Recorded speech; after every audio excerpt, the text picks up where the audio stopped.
Hi, I'm Holly, and I'm going to take you through the top floor of the doll mouse house with a bonus room and a little bit of Jane Austen wallpaper. This is the inside of the cabinet as it stands right now. The lower portion is storage for all of the stuff I've gathered, both stuff I've already owned and some stuff that I've purchased. And I've painted two sides of the upper cabinet. And as you can see, I have some of my shipping boxes in there because I feel like the rooms just need to be more shallow. I mean, it goes back quite a bit more, like at least another 5 inches.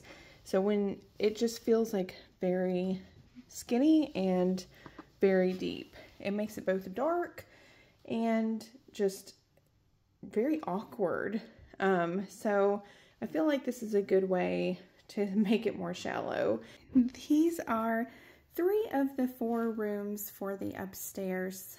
The 4th room is a bonus room that Ramona wanted for her mouse because she got really excited about the dollhouse. And although there wasn't room, I came up with a plan. I made 2 room boxes.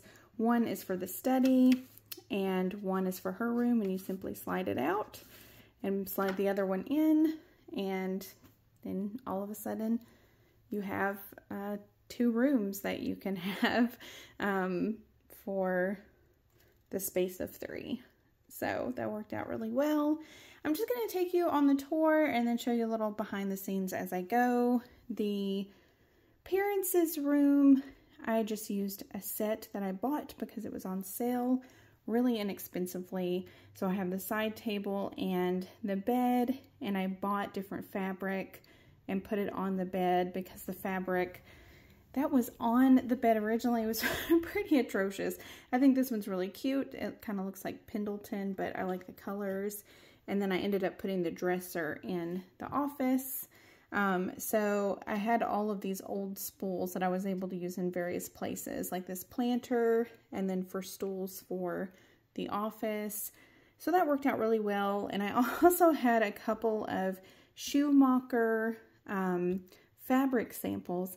I can't afford Schumacher fabric for myself, but with samples, I could afford to make them into some mouse rugs. They're quite beautiful. I love the colors, and the mice are living better lives than me, which is perfectly fine.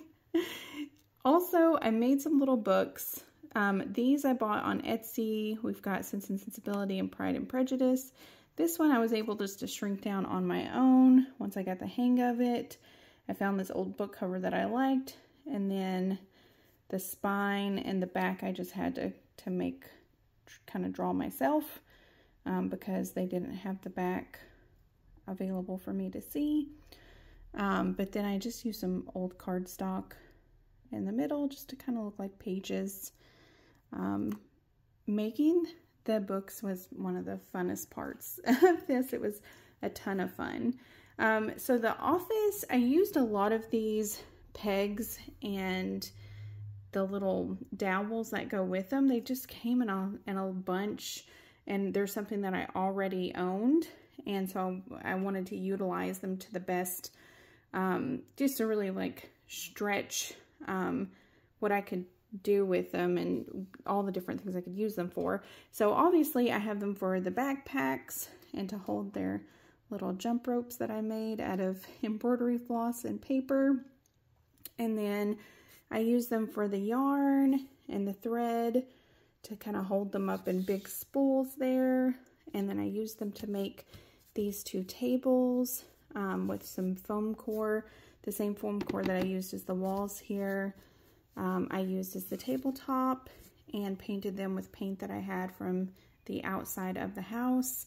The wallpaper in here is just wallpaper that I designed myself and printed out on some label paper that I use for my address labels for my business.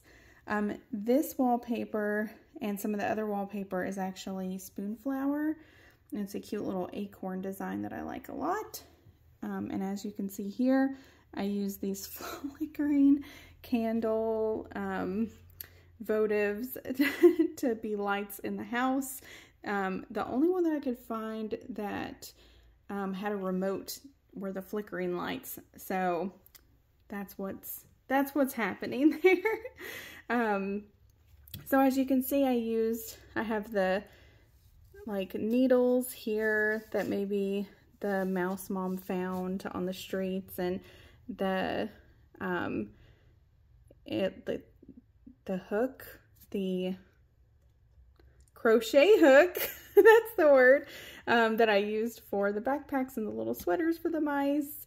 I found these tiny, tiny little spools at the craft store, and I was able to take my embroidery floss. I took just a single little strand and was able to make all these like little spools, which I thought were really cute. And this like little piece of wood, and then the felt that I used to make the mouse mom and dad's bow tie and Peter Pan collar. I just used that felt and made it look like a bolt of fabric. So mom is all about the sewing here. Got all of that. And the dad just sort of collects all sorts of stuff from the natural world, because we've got a rock here, the beetle, we've got some moss, we've got my mole skull back there, and a nut that Ramona found. Just some vintage and antique paper that I printed off from online. It looks like scraps that they would have found when they were out and about in the real world. Some old coins from my grandfather. And I made this little book as well. It's a little book of botanical prints. Let's see if I can get it to focus here. There we go. And it has real pages, really pretty prints. And the drawers are filled with things like buttons. I've got my dad's shark tooth collection in there. More of those spools. And then a bunch of my little rocks and stones. So let me see if I can pull out this table, because everything is glued down.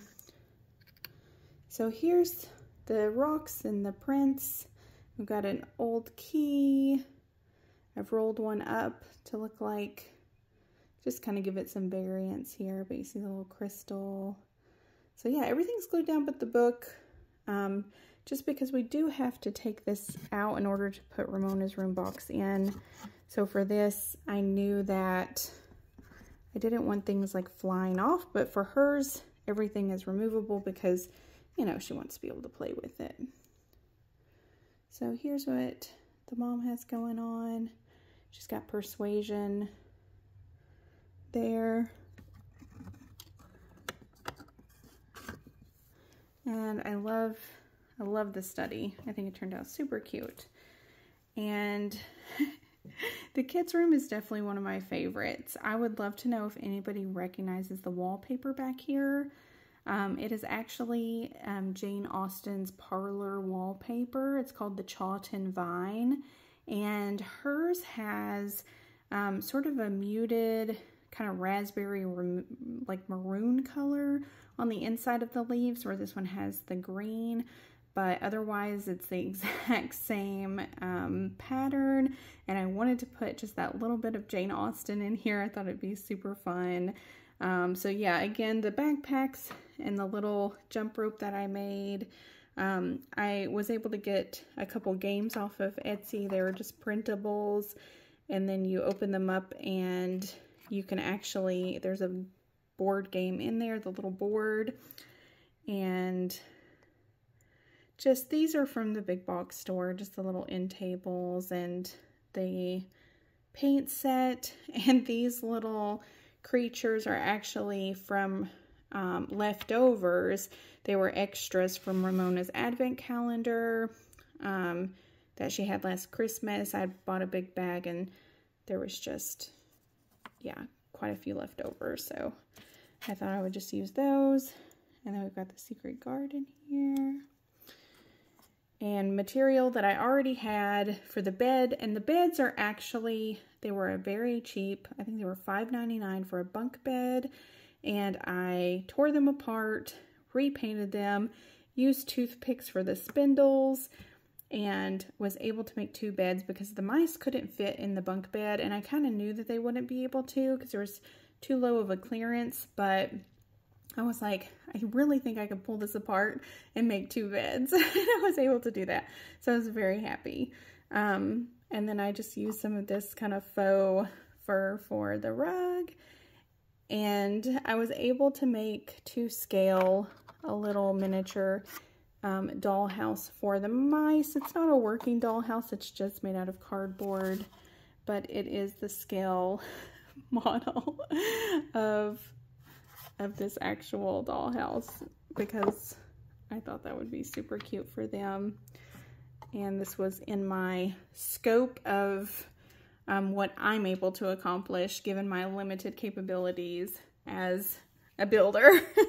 This is a mouse print or a cat print that was drawn by the owner of the dollhouse that I used as a model for the outside of this dollhouse. And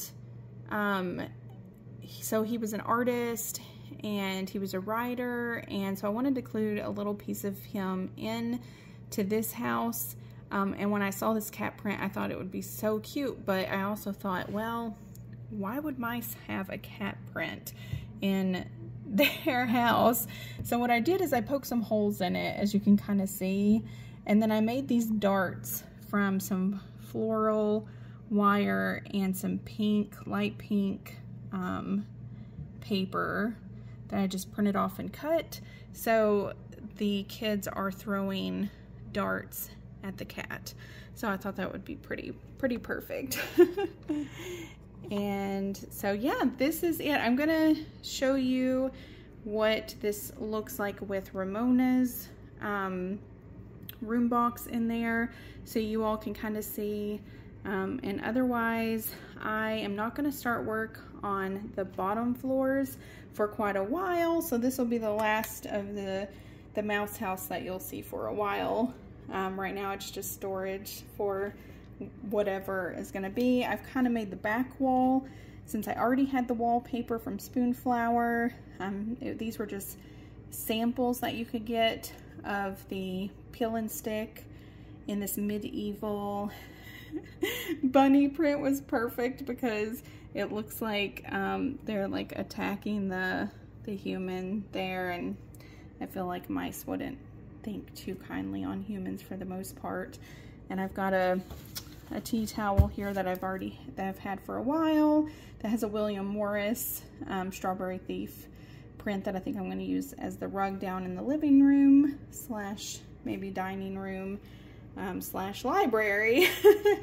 So yeah, so that's it. I really hope you all enjoyed. This has been a lot of fun, a good introduction for me on putting a dollhouse together. I still need to finish the edges of Ramona's room box, but the rest is complete. I used the same pattern that I had made for the study wallpaper in order to make her bed, and then also used a cardboard box for it.